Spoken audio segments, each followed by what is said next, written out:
আল্লাহ পাক কলম সৃষ্টি করে তাকদীর লিখেছেন, অতএব তাকদীর নিয়ে প্রিয় ভাইয়েরা বিচলিত হবেন না।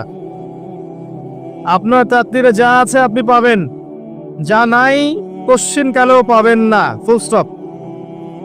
আপনার তাকদীরে যা আছে আপনি পাবেন, না পেয়ে আপনি দুনিয়া থেকে যাবেন না, ফুল স্টপ। আর আপনার তাকদীরে যা নাই সারা দুনিয়ার মানুষ মিলে আপনাকে দিতে পারবে না। এই চিন্তাটা আগে মাথার মধ্যে সেট করেন। এই চিন্তা যার মধ্যে ইনস্টল করা আছে সে আত্মহত্যা করে না কখনো, সে হতাশ হয় না কখন, সে ভয় পায় না, আল্লাহর পরে চলতে গিয়ে পিছু পা হয় না, সে জালেমের সামনে মাথা নত করে না। যার মাথায় এই চিন্তা আছে যে আল্লাহ যা লিখেছেন এটা হবে, যা লিখেন নাই সারা দুনিয়ার মানুষ মিলে সেটা হবে না, সিম্পল। এর মধ্যে আল্লাহ পাক পরীক্ষায় ফেলবেন, ওই বিষয়টা ডিফারেন্ট। আমি অবশ্যই তোমাদেরকে পরীক্ষা করব ভয় দিয়ে, ক্ষুধা দিয়ে, সন্তানের ইন্তেকাল দিয়ে, ফসলের ক্ষতি দিয়ে, সম্পদের ক্ষতি দিয়ে আমি পরীক্ষা করব। কিন্তু যারা সবর করবে এবং যারা এই কনসেপ্ট রাখবে ইন্না লিল্লাহি ওয়া ইন্না ইলাইহি রাজিউন, এদেরকে আল্লাহ পাক প্রশংসা করেছেন, ইনশাআল্লাহ এরা সফল হবে। আল্লাহ পাক তাকদীর লিখে ফেলেছে, তাকদীর নিয়ে টেনশন করবেন না, রিজিক নিয়ে টেনশন করবেন না। এখনকার যুব সমাজের সবচেয়ে বড় টেনশন রিজিক। একটা জব, একটা ভালো জব, একটা ভালো ব্যবসা, সে সিকিউরড লাইফ চাচ্ছে, রিজিক নিয়ে চিন্তা করবেন না। আপনার কাছে যে রিজিক আছে এটা আপনার কাছে আসবেই ইনশাআল্লাহ। হয়তো সময় লাগছে কিন্তু আপনার কাছে আসবে ইনশাআল্লাহ তাআলা।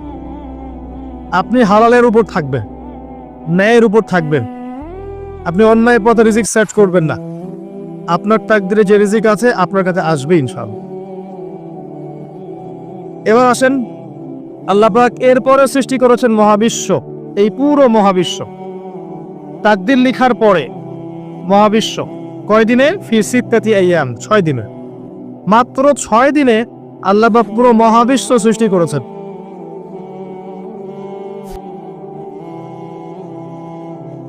হুয়াল্লাযী খালাকাস সামাওয়াতি ওয়াল আরদা ফি সিত্তাতি আইয়াম সুম্মা ইস্তাওয়া আলাল আরশ। সূরা হাদীদের মধ্যে এটা আছে।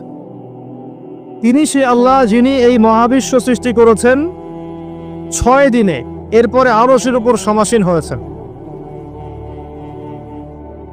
আল্লাহ পাক এর একদিন আমাদের একদিনের মতো নয়, বরং কিয়ামতের মাঠে যেদিন আমরা দাঁড়িয়ে থাকব এই দিনটা হবে আল্লাহর হিসেবে 50,000 বছরের সমান। মানুষ অস্থির হয়ে থাকবে, বিচার শুরু হচ্ছে না কেন। অপেক্ষা করা কাজটা খুব যন্ত্রণাদায়ক, তাই না? কারো জন্য অপেক্ষা করা, অপেক্ষা করে আছেন, 1 ঘন্টা পর আসবে, এলো না, আপনি অস্থির হবেন। 2 ঘন্টা পরে এলো না, 10 ঘন্টা পরে এলো না, আপনি অস্থির হবেন, পায়চারি করবেন, বই পড়বেন, নাস্তা খাবেন, হাঁটাহাঁটি করবেন, আপনি ব্যাকুল হয়ে যাবেন। অপেক্ষা করা একটা ডিফিকাল্ট কাজ। কিয়ামতের মাঠে মানুষ 50,000 বছর অপেক্ষা করবে, বিচার শুরু হচ্ছে না কি জন্যে। সবাই গিয়ে ধন্না দিবে, প্রথমে আদম আলাইহিস সালাম, তারপরে নূহ আলাইহিস সালাম, ইব্রাহিম, মূসা, ঈসা আলাইহিমুস সালাম। আল্লাহর কাছে একটু সুপারিশ করেন, বিচার যেন শুরু হয় অ্যাটলিস্ট। কেউ কিচ্ছু করতে পারবে না, কারণ সবাই বলবে ইয়া নাফসি, ইয়া নাফস। দূর থেকে একজনের আওয়াজ আসবে, যিনি ইয়া নাফসি বলছেন না, যিনি বলছেন ইয়া উম্মতি, ইয়া উম্মতি। সবাই তার কাছে যাবে এবং তিনি আমাদের নবী মুহাম্মদুর রাসূলুল্লাহ সাল্লাল্লাহু আলাইহি ওয়াসাল্লাম সিজদায় পড়ে যাবেন এবং তার উম্মার জন্য সুপারিশ করবেন।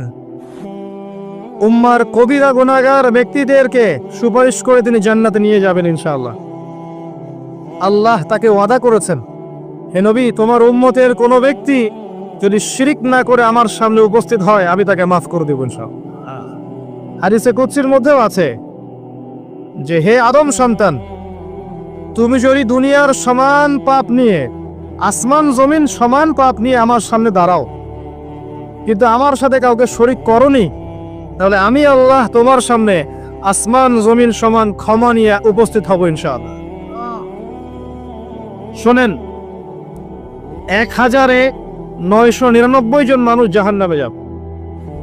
প্রতি 1999 জন মানুষ জাহান্নামে যাবে। সহিহ বুখারীর হাদিস 4 বার এসেছে। এখানে ইকুয়েশনটা এমন না যে ম্যাথামেটিক্যালি ক্যালকুলেট করতে হবে, এমন নয়। এটা দিয়ে আধিক্য বোঝানো হচ্ছে। বেশিরভাগই জাহান্নামে যাবে। এই কথা আল্লাহ পাক কিন্তু সূরা আরাফের মধ্যে বলেছেন 179 নম্বর আয়াতে, ওয়ালাকাদ যারানা লিজাহান্নামা কাসীরাম মিনাল জিন্নি ওয়াল ইনস। একই বিষয়ে কোরআন হাদিস পরস্পর মিলে যায়।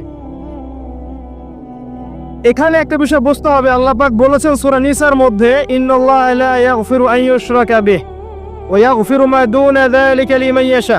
আল্লাহ পাক তার সাথে শিরকের গুনাহ মাফ করবেন না, এছাড়া যে কোনো গুনাহ আল্লাহ পাক যাকে ইচ্ছা মাফ করতে পারে। তার মানে যে বেশিরভাগ মানুষ জাহান্নামে যাচ্ছে, তাদের আমলনামায় কোন পাপ থাকতে পারে? কথা বোঝা যাচ্ছে কি? নিঃসন্দেহে তাদের আমলনামায় শিরকের পাপ থাকবে। এটা বুঝতে আপনাকে পিএইচডি করার দরকার নাই। আল্লাহ পাক শিরক ব্যতীত যে কোনো পাপ যাকে ইচ্ছা মাফ করতে পারে। তার মানে তারা জাহান্নামে যাচ্ছে বিকজ অফ শিরক। আমাদের মুসলিমরা এখন শিরক বোঝে না, অমুসলিমরা তো শিরক করেই। যেমন কেউ বলছে ওয়াকালাতিল ইয়াহুদু উযাইরুন ইবনুল্লাহ, বলছে উযাইর আল্লাহর সন্তান, নাউযুবিল্লাহ। শিরক। অথচ ওরাই এখন বিশ্বকে রুল করছে, তাই না? ওয়াকালাতিন নাসারা আল মাসীহ ইবনুল্লাহ, নাসারা বলছে যে ঈসা ইবনে মারইয়াম আল্লাহর সন্তান, তাই না? অথচ ওই সভ্যতাই এখন বিশ্বকে রুল করছে। যালিকা কাউলুহুম বিআফওয়াহিহিম, এটা ওদের মুখের কথা, এটা জাস্ট মুখের কথা। আবার অনেক সময় দেখা যায় যে আল্লাহকে বাদ দিয়ে আমরা মাধ্যম পূজাও করছি। অমুসলিমরা তো শিরক করছেই, যারা মুসলিম তারা দেখবেন আল্লাহকে বাদ দিয়ে মাধ্যম পূজা শুরু করেছে। মাজারের পূজা করছে, কবরের পূজা করছে, মৃত ব্যক্তির ওসিলায় পার পাওয়ার চেষ্টা করছে। মুসলিম থেকে দেখবেন তাকদীরকে অস্বীকার করছে, আল্লাহর হালালকে হারাম করছে, আল্লাহর হারামকে হালাল করছে। মুসলিম থেকে দেখবেন যে হাতে একটা আংটি পড়েছে, ভাই কি জন্য পড়েছেন? এই রোগ ভালো হবে আমার। গলায় একটা বালা ঝুলিয়েছে, কোমরে একটা মাদুলি, ভাই এগুলো কেন? এগুলোতে রোগ ভালো হবে। মুসলিমদের কথা বলছি, অমুসলিমদের কথা বাদ দেন। যারা বলছে আল্লাহর সন্তান আছে, ওদের কথা তো বলার দরকার নেই আমাদের, কারণ এগুলো স্পষ্ট শিরক। তবে এতটুকু বলি যে 25শে ডিসেম্বরে যারা বলেছে মেরি ক্রিসমাস, বলেছে না? 25শে ডিসেম্বর যারা বলেছে মেরি ক্রিসমাস, মুসলিমদের মধ্যে এরা স্বীকার করে নিয়েছে যে ওই দিন আল্লাহ রাব্বুল আলামিন ঈসা আলাইহিস সালামকে জন্ম দিয়েছেন। নাউযুবিল্লাহ, নাউযুবিল্লাহ। এটা এত বড় একটা কথা, এই কথা যদি আসমান জমিন আর পাহাড় শুনে রিয়াক্ট করতে পারতো, থরথর করে কেঁপে ভেঙে যেত ওরা। সূরা মারিয়ামের শেষের দিকে পড়ে দেখা, وقالوا اتخذ الرحمن ولدا لقد جئتم شيئا إدا تكاد السماوات والأرض يتفطرن منه وتنشق الأرض وتخر الجبال هدا। পরেন অর্থটা, আসমান জমিন পাহাড় যদি এই কথা শুনে রিয়াক্ট করতে পারতো, এরা চৌচির হয়ে যেত। এত বড় একটা কথা বলেছো তোমরা, ঈসা আলাইহিস সালামকে আল্লাহ পাক জন্ম দিয়েছেন, নাউযুবিল্লাহ। এরা তো শিরক করছে। মুসলিমরাও দেখবেন এই যেগুলো বললাম, আল্লাহকে বাদ দিয়ে অন্যের কাছে দোয়া করছে, আল্লাহকে বাদ দিয়ে অন্যকে সেজদা করছে, আল্লাহকে বাদ দিয়ে অন্যের কাছে নজর মানত করছে, আল্লাহকে বাদ দিয়ে অন্যের জন্য জবাই করছে, আল্লাহর তাকদীরকে অস্বীকার করছে, আল্লাহর হালালকে হারাম করে নিচ্ছে, আল্লাহর হারামকে হালাল করে নিচ্ছে। দেখবেন মুসলিমরা করছে। এবার মুসলিম জেনারেশন, এমন একটা প্রজন্ম বের হয়েছে এখন, ইয়াং জেনারেশনের, তারা বলছে যে এই মহাবিশ্ব বিগ ব্যাং থেকে সৃষ্টি হয়েছে, আল্লাহ বলতে কিছু নাই। আপনি বোঝেন কি কারণে প্রতি 999 পিপল জাহান্নামে কেন যাবে? কারণটা কি? শিরক। আর এই শিরকটা হচ্ছে আপনার চিন্তায়, আপনার কথায় এবং আপনার কাজে। চিন্তার মধ্যে শিরক। যেমন একজন ব্যক্তি চিন্তা করে আকীদা যে আল্লাহ ছাড়া অমুকও সন্তান দিতে পারে, এরকম আকীদা নাই মুসলিমদের। আছে